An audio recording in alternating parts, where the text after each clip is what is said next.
Tell us about Uncle Terry. Ooh, Uncle Terry. I know Dante loves his Uncle Terry. Uncle Terry left home pretty early, went into the Air Force, because he got caught skipping high school. And Daddy did pretty much to him what Daddy's daddy had done to him. Daddy thought he just wanted to go to school to play football. He didn't want to have to do all the school stuff. And when he found out he couldn't do that, his dad said, "We're done. Guess what? You're going to work. You either go to school or you go to work." So he went to work on land rigs. But Terry, I do remember when all of this broke. I remember Daddy going in Terry's room, and I remember Daddy coming out with tears in his eyes. And years later, I found out that Daddy had actually given Terry a whipping. He had basically, told him, we're done. You're not going to school. You're skipping school. You're going and staying over at your little girlfriend's house during the day and then coming home. So here's the deal. You're fixing to go to school or go to work. Well, Terry decided he was old enough. He wanted to go into the Air Force. And so Daddy signed for him to go into the Air Force. And it went from there. Terry and I have always been closer, I think, than a lot of us. I mean, me and Terry and Wesley, pretty much. Because I know it sounds like your sister wanted nothing to do with any of y'all. Sheila, and I love her, but she's always been more self-centered than selfish. She has.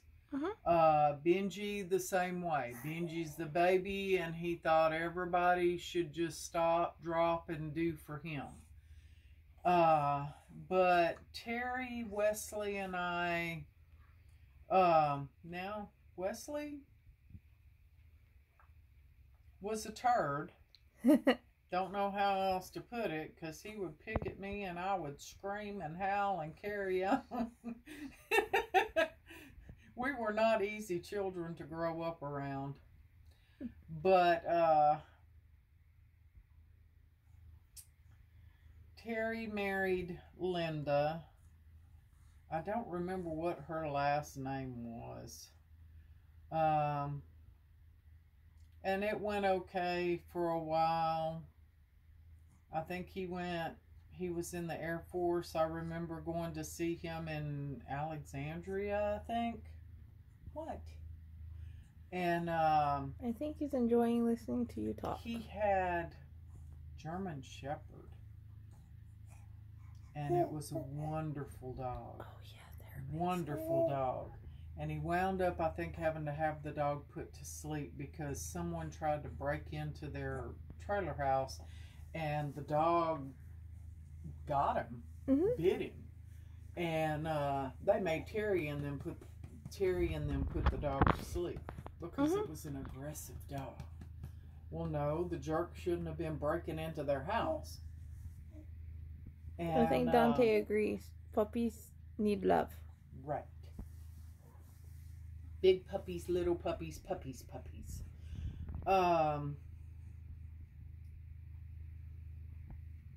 Then I think there was some issue where Linda was sleeping around on Terry, slipping out, and they never could have any kids. Never did have any kids, and it turned out good for the fact that the marriage didn't last. And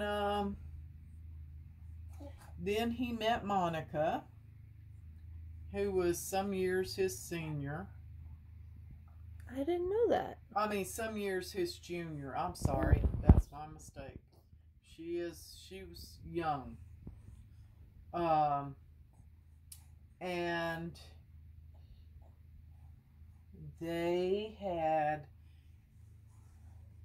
he went to, was it Korea or Thailand, I think it was, in the service. And while he was still married to Linda. And he had made a promise to God that if he didn't have to kill any more kids, because the situation was that they would have hand grenades attached to them, and they would walk up and give you a hug and pull the pin. That was just the way it was, and you either shot the kid coming towards you or you died. And he said a prayer one night and said, if you will let me get home without having to kill any more kids, I'll give you my firstborn son. Well, it turned out years later that him and Monica had Terry, and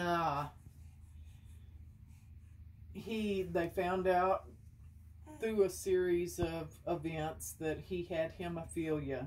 He was a free bleeder, and he had to have blood products to help his blood clot, or he would bleed internally when he got a bruise. And so they got a bad batch of blood products, and little Terry got AIDS. And he died at 8.5 years old.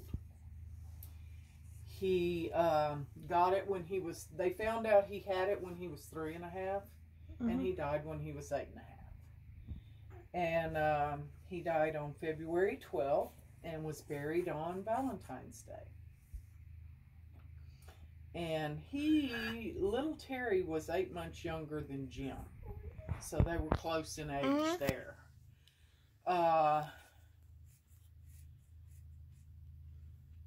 And so Terry kind of blamed himself for what happened to little Terry.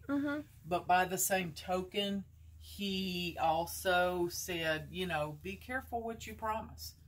Be careful what you promise, because even though you feel like it's not relevant at the time, it'll come back in and the future get you.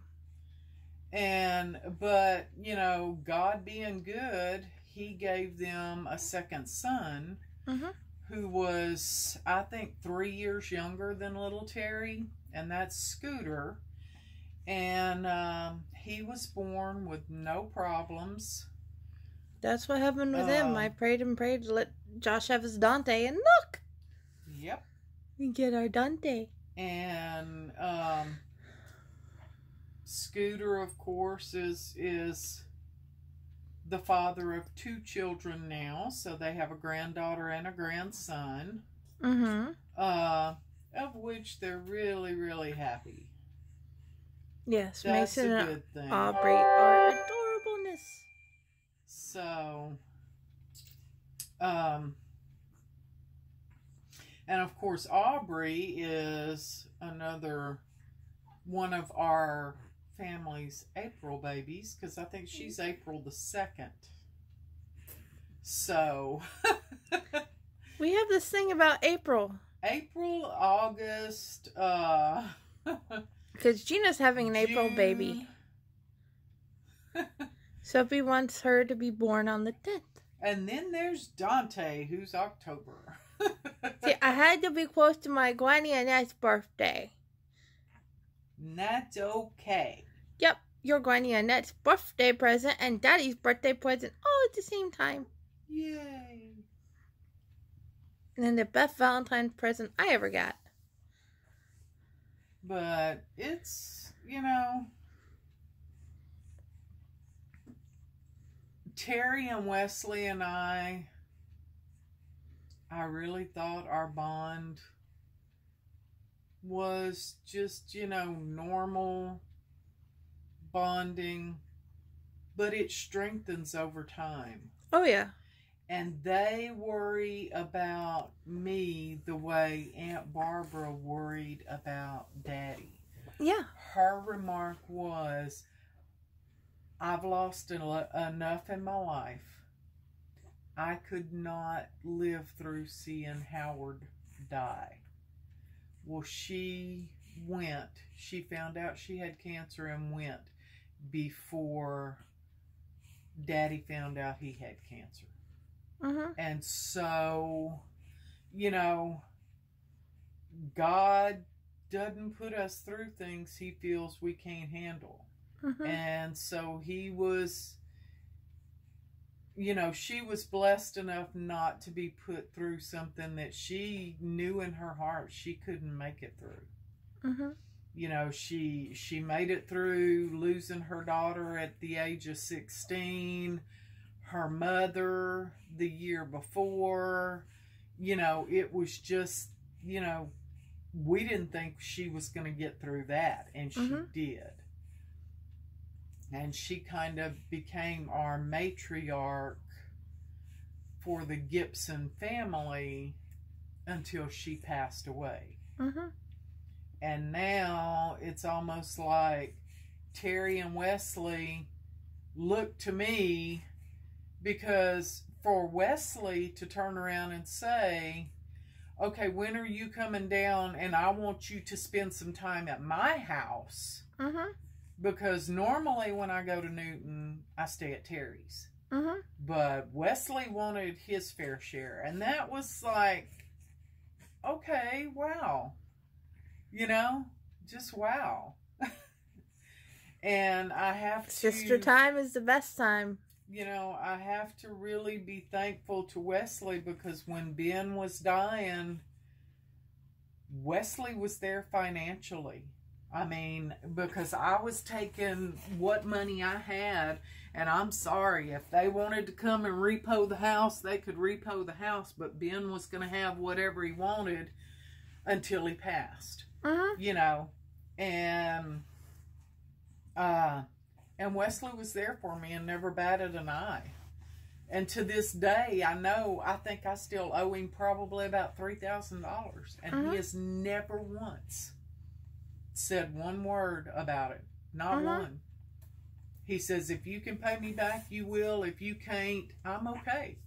Because at one point, I owed him probably close to $8,000, $8,500. And then when Ben died, we sold the cows, and that took care of over $5,000 in one swoop. I was just like, just send the check to him. And I hope you know how grateful we are you traded the cow and trailer for our bed. And it was like, wow. What? I love my Gwenny. What? You get heavy. You're getting chunky, monkey. Well, if you let him stand next to you and just help him stand. His legs give out and my arm gives out. Yeah. I'm trying to keep his legs a little straighter. But, because we've been practicing, he's been practicing himself. Yeah. Grabbing my hands and him doing the standing. Yeah. But, Terry and Wesley are awesome. Yes, they are. Yep. And I am always going to be grateful for the fact that they were there with Josh whenever I had my procedure. Because they were both as worried, if not more worried, about what we were going to find out than, anybody. They can't have been more worried than Josh. Josh didn't show it outwardly, but I know you didn't see him cry. Well, everything came out okay, and it turned out to be an issue like Wesley had, and there was one medicine that they kept him on, and the doctor kept saying, no, we're going to stay on this med. We're going to stay on this med. And he said, I got to the point I couldn't hardly get out of a chair. He said, I couldn't go golfing. I couldn't lift my clubs. I couldn't walk across the living room. And he said, so I started taking my blood pressure and keeping a track. And he said, and I took myself off of it, and I felt 100% better. Mm-hmm. And he said that the doctor's nurse told him he did the right thing. He said, even though if you had come at her with what you're coming with now, he said she would have still denied it, and instead of DCing that medicine, she would have added another medicine. He said, but because you gave her all this information and you just stated, I'm done. I feel better without this medication. We need to go back to what I was on. And he was on an old medication, verapamil. Mm-hmm. And she finally agreed to do that. Mm-hmm. And it made a big difference. Now he's back playing golf. He's hoping to play some tournaments over the summer. That will rock. He's going to Arkansas the end of March so that he can work with a golf pro there that'll help get him ready for some of the tournaments he wants to get into this summer. And so that's a good thing. And him and Terry have texted me every day. How are you feeling? How are you doing? Are you still doing okay? Blah, blah, blah. How's your arm? And going from there. Terry just got, while he was here, his new auto chicken feeder came in. Yeah, he was so happy about that. And he got home and he got it set up, and he said now he's got to train his chickens how to use it. And I'm like, seriously? He's like, oh yeah. He said, you got to teach them how to go over and actually put one of their feet on the paddle to release the food. And I'm like, okay. So Terry is going to be a chicken wrangler. Imagine that. Only in our family. Yeah. I'm glad I'm no longer the chicken wrangler. Yeah, I'm not. The general peed on me. I'm not a big fan of chickens. Josh was there that day. The general peed on me. It was very embarrassing because I hadn't been with him very long, and it was just like, now I wouldn't be that embarrassed, but back then it was different. Everything's different when you're a teenager. Oh yeah, everything's more traumatizing, and you're not gonna make it through, and okay. What? Okay. These people are outside messing in our yard. Oh.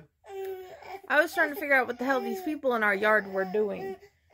These are the third set of people today to come mess with this water thing down here.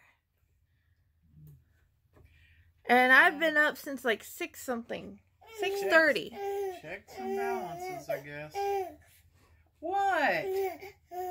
What? You tell us all about it. But what about you and Wesley as kids? Wesley was a little hellion.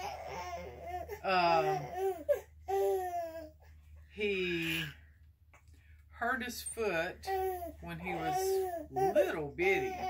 We were on one of the land rigs and we were barbecuing. And as a family out there, because Daddy and them were doing some work out there, and Ira and Louise Cotton and Nancy and Jane and Ed, they were all out there with us. And there was a rack of pipes. Yeah. And they were climbing on the pipes. And this truck came to make a delivery and turned too sharp and bumped the rack. And Wesley fell and the pipes landed on one of his feet and blew the whole bottom of his foot open. And so, I mean, they had to stitch it from here all the way around to just below the toes around. They had to stitch it, except for a small piece. And I can't help the reaction. They drove him.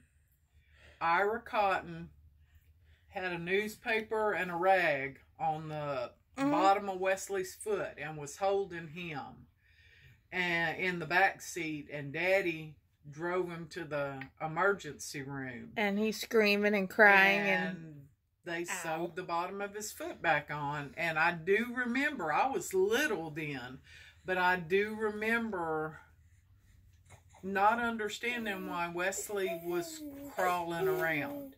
He wouldn't walk on that foot for a long time. He would crawl. And even now, and he's 60 years old. Even now, when he sits with that foot like this on top of the other foot. He has problems. He doesn't go barefoot because he can't stand the sensation on the bottom of that foot. Yeah. And so, but he would build a ramp and jump his bicycle off the ramp into the ditch in front of the house. And I mean, we did kid things. Oh yeah. But finding out the kid things that you guys did is always fun. I remember seeing him. We had Marilyn. I can't remember her last name, but they lived across the road from us. And she had long hair. And she did something to tick Wesley off. Kept irritating him or something. And I remember seeing him. He had her by the hair, swinging her around in the yard. Her feet were off the ground. Never done it by the hair before. I'm like, wow, that was the toughest head of hair I've ever seen in my life. But she was screaming and carrying on, and he was swinging her ass around by the hair of the head in that yard.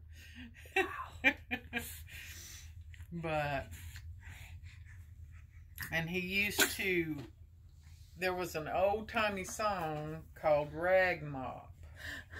And we'd be sitting in the car going somewhere, and out of the blue, he'd start singing that song. R-A-G-G-M-O-P-P, Rag Mop. And I knew he was picking at me, and I would go to howling and carrying on, and Mama would be screaming at us. Y'all need to stop all that, and Wesley, leave your sister alone, and yeah. It was not dull in our house.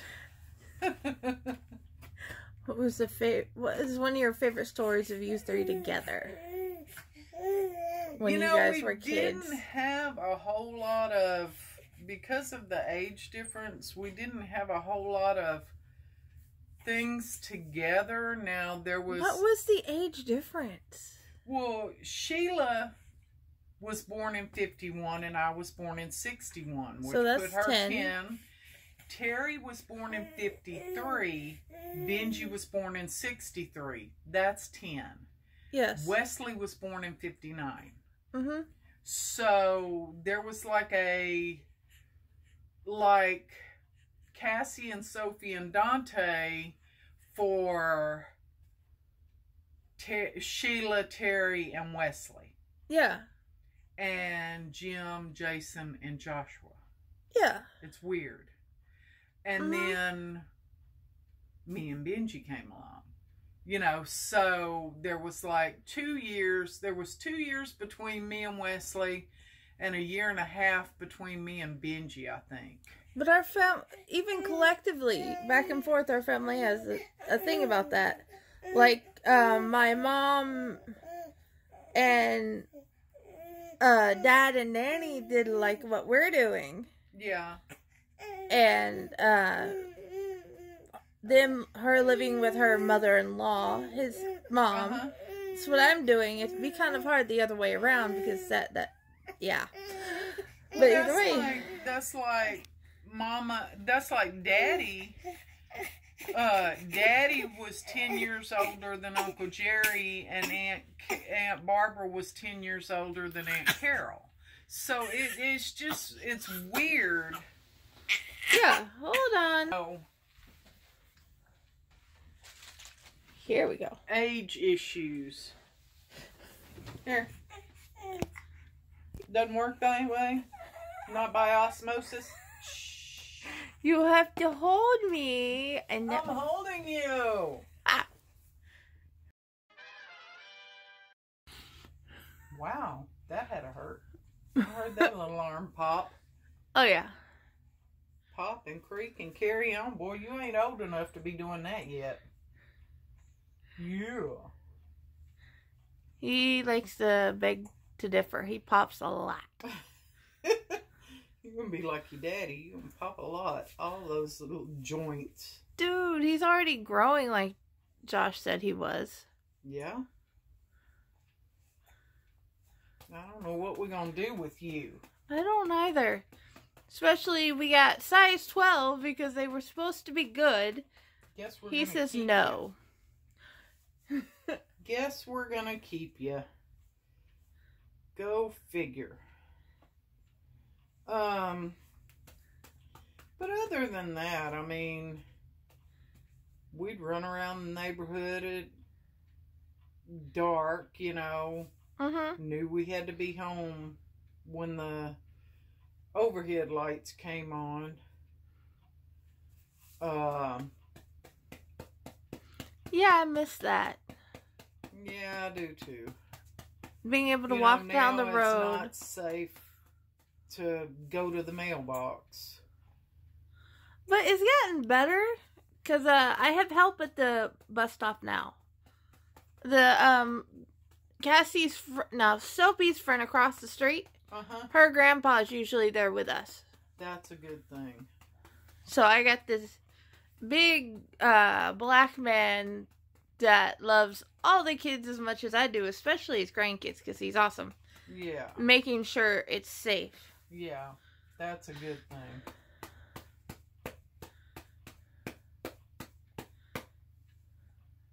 I just like attention, Granny. I can't tell.